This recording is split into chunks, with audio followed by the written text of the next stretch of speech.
ಪರಲೋಕದವುಗಳ ಕಡೆಗೆ ನೋಡುವಂತೆ ನಿಮ್ಮ ಆತ್ಮಗಳನ್ನು ವಾಕ್ಯದಲ್ಲಿ ಬಲಪಡಿಸುವ ಅನುದಿನದ ಧ್ಯಾನ. ಇಂದಿನ ಧ್ಯಾನದ ಶೀರ್ಷಿಕೆ ಮುಕ್ತವಾಗಿ ಕ್ಷಮಿಸುವುದು. ಈ ದಿನದ ಸತ್ಯವೇದದ ವಾಕ್ಯ. ಆಗ ಪೇತ್ರನು ಆತನ ಬಳಿಗೆ ಬಂದು, ಸ್ವಾಮಿ, ನನ್ನ ಸಹೋದರನು ನನಗೆ ತಪ್ಪು ಮಾಡುತ್ತಾ ಬಂದರೆ ನಾನು ಎಷ್ಟು ಸಾರಿ ಅವನಿಗೆ ಕ್ಷಮಿಸಬೇಕು?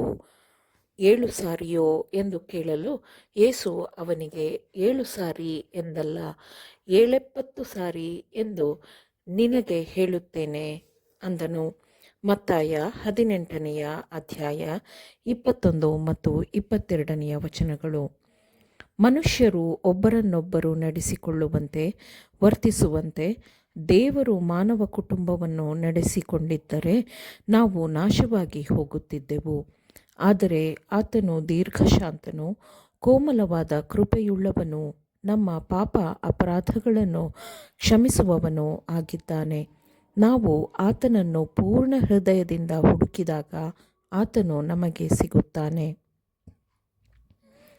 ಕ್ರಿಸ್ತನು ನಮ್ಮ ಪಾಪಗಳನ್ನು ಹೊರುವವನು, ನಿರಂತರವಾಗಿ ಪಾಪ ಮತ್ತು ಅನ್ಯಾಯವನ್ನು ಕ್ಷಮಿಸುವವನು, ಕರುಣೆಯುಳ್ಳವನು, ತಾಳ್ಮೆಯುಳ್ಳವನು, ದೀರ್ಘಶಾಂತನೂ ಆಗಿದ್ದಾನೆ. ಇವುಗಳೆಲ್ಲವೂ ಆತನ ಗುಣಸ್ವಭಾವದ ಮಹಿಮೆಯಾಗಿದೆ. ನಿನ್ನ ಮಹಿಮೆಯನ್ನು ದಯಮಾಡಿ ನನಗೆ ತೋರಿಸು ಎಂದು ಮೋಶೆ ದೇವರಿಗೆ ಪ್ರಾರ್ಥಿಸಿದಾಗ, ನನ್ನ ಸರ್ವೋತ್ತಮತ್ವವನ್ನು ನಿನ್ನೆದುರಾಗಿ ದಾಟಿ ಹೋಗುವಂತೆ ಮಾಡುವೆನು ಎಂದು ದೇವರು ಹೇಳಿದನು. ಕ್ರಿಸ್ತನು ಈ ಹಿಂದೆ ಸಭೆಯ ಶಿಸ್ತಿನ ಬಗ್ಗೆ ನೀಡಿದ ಪಾಠಗಳಿಂದಲೇ ಪೇತ್ರನು ಕ್ರಿಸ್ತನಿಗೆ ಕೇಳಿದ ಪ್ರಶ್ನೆಗೆ ಉತ್ತರವನ್ನು ಸೂಚಿಸಲಾಯಿತು. ಯಹೂದಿ ಆಜ್ಞೆಗಳು 5 ಅಪರಾಧಗಳನ್ನು ಕ್ಷಮಿಸುವ ಕರ್ತವ್ಯವನ್ನು ಮನುಷ್ಯರ ಮೇಲೆ ವಿಧಿಸಿದ್ದವು ಮತ್ತು 7 ಬಾರಿ ಎಂದು ಹೇಳಿದರೆ ಮಾನವ ತಾಳ್ಮೆಯ ಮಿತಿಯನ್ನು ತಲುಪಬಹುದೇನೋ ಎಂದು ಪೇತ್ರನು ಭಾವಿಸಿ ಹಾಗೆ ಕೇಳಿದನು. ಆದರೆ ದೈವಿಕ ಮನಸ್ಸನ್ನು ಹೊಂದಿರುವವನು ಮತ್ತು ದೈವಿಕ ಆತ್ಮದಿಂದ ತುಂಬಿರುವವನು ಕ್ಷಮೆಯನ್ನು ಮಿತಿಯಿಲ್ಲದೆ ಕೊಡುತ್ತಾನೆ ಎಂದು ಯೇಸು ಅವನಿಗೆ ಅರ್ಥ ಮಾಡಿಸಬೇಕು ಎಂದು ಬಯಸಿದನು. ವಿಮೋಚನೆಯ ಯೋಜನೆ ಮತ್ತು ಅದರ ಆಧಾರವಾಗಿರುವ ಪ್ರೀತಿಯನ್ನು ಮಾನವ ಕುಟುಂಬವು ಕೈಕೊಳ್ಳಬೇಕಾದ, ಪಾಲಿಸಬೇಕಾದ ತತ್ವವಾಗಿದೆ. ಕ್ರಿಸ್ತನು ತನ್ನ ಕೃಪೆ, ಕರುಣೆ ಮತ್ತು ಕ್ಷಮೆಯನ್ನು ನಿರ್ದಿಷ್ಟ ಸಂಖ್ಯೆಯ ಪಾಪಗಳಿಗೆ ಮಾತ್ರ ಸೀಮಿತಗೊಳಿಸಿದರೆ ಎಷ್ಟು ಕಡಿಮೆ ಮನುಷ್ಯರು ರಕ್ಷಿಸಲ್ಪಡುತ್ತಾರೆ ಅಲ್ಲವೇ? ಆದರೆ ಮನುಷ್ಯರ ಅಕ್ರಮಗಳನ್ನು ಕ್ಷಮಿಸುವಲ್ಲಿ ಕ್ರಿಸ್ತನು ತೋರುವ ಕರುಣೆಯು ನಮ್ಮ ಜೊತೆ ಮನುಷ್ಯರು ನಮ್ಮ ವಿರುದ್ಧ ಮಾಡಿದ ತಪ್ಪು ಮತ್ತು ಪಾಪಗಳನ್ನು ಹೇಗೆ ಮುಕ್ತವಾಗಿ ಕ್ಷಮಿಸಬೇಕು ಎಂದು ಕಲಿಸಿಕೊಡುತ್ತದೆ.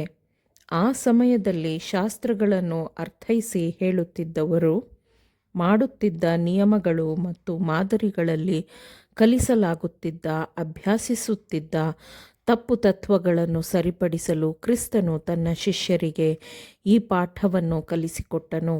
ವಿಮೋಚನೆಯ ಯೋಜನೆಯ ಮೂಲಕ ಯಾವ ತತ್ವದ ಆಧಾರದ ಮೇಲೆ ಮಾನವ ಜನಾಂಗವನ್ನು ಚೈತನ್ಯಗೊಳಿಸಬೇಕು ಎಂದು ಕ್ರಿಸ್ತನು ಬಯಸಿದ್ದನೋ ಅದೇ ತತ್ವವು ಆತನ ಹಿಂಬಾಲಕರು ಪರಸ್ಪರ ವ್ಯವಹರಿಸುವಾಗ ಮತ್ತು ಸಭೆಯನ್ನು ಪರಿಗಣಿಸುವಾಗಲೂ ಅವರನ್ನು ಚೈತನ್ಯಗೊಳಿಸುವ ತತ್ವವಾಗಬೇಕಿತ್ತು. ನಮ್ಮ ಸ್ವಂತ ಅರ್ಹತೆಗಳಿಂದ ನಾವು ಪರಲೋಕವನ್ನು ತಲುಪಲು ಸಾಧ್ಯವಿಲ್ಲ.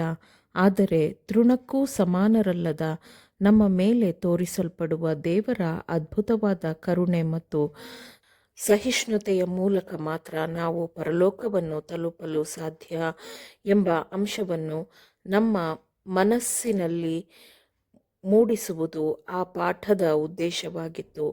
ಮನುಷ್ಯನು ತಾನು ಅನೇಕ ಪಾಪಗಳನ್ನು ಮತ್ತು ಉಲ್ಲಂಘನೆಯ ಅಪರಾಧಗಳನ್ನು ಮಾಡಿದಾಗ್ಯೂ ದೇವರ ಅದ್ಭುತವಾದ ಸಹಿಷ್ಣುತೆಯ ಮೂಲಕ ಮಾತ್ರ ಮನುಷ್ಯನು ರಕ್ಷಿಸಲ್ಪಡಬಹುದು.